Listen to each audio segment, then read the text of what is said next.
Новиот извештај за владење на правото на Европската комисија нотира мешање и притисок врз судството од представници на власта, измените на кривичниот законник, постапката за разрешување на поранешниот јавен обвинител, висока корупција во јавните набавки и здравството.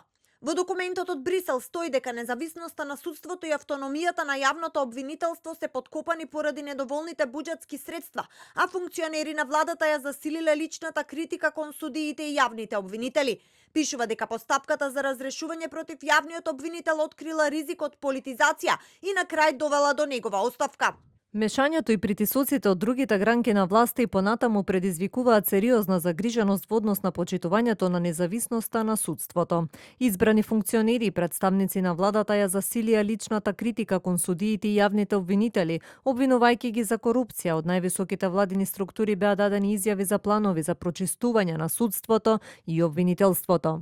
Ваквите изјави носат ризик да ја подкопаат независноста на судството и принципот на поделба на власта. Постапката за разрешување на главниот јавен обвинител откри ризик од политизација и недостатоци во правилата за разрешување. Во извештајот стои дека несоодветната законска рамка, особено измените на кривичниот законник од 2023 година, недоволните човечки и финансиски ресурси, но и долгото траење на судските постапки и понатаму представуваат клучни пречки во борбата против корупцијата. Според Брисел, случаите на корупција од висок профил ретко завршуваат со правосилни осудителни пресуди, што дополнително го поттикнува чувството на неказнивост.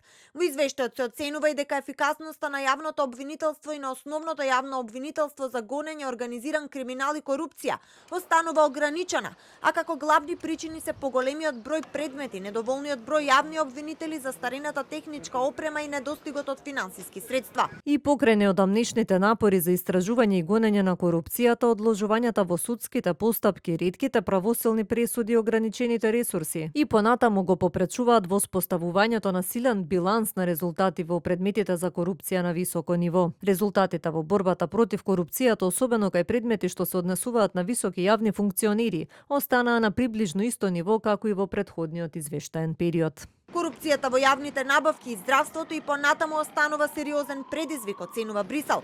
Во извештајот е нотирано дека системот на јавни набавки е ранлив на корупција, со ограничена конкуренција и недоволно развијани антикорупцијски механизми, но дека во јавното здравство се уште е присутна широка распространета ситна корупција.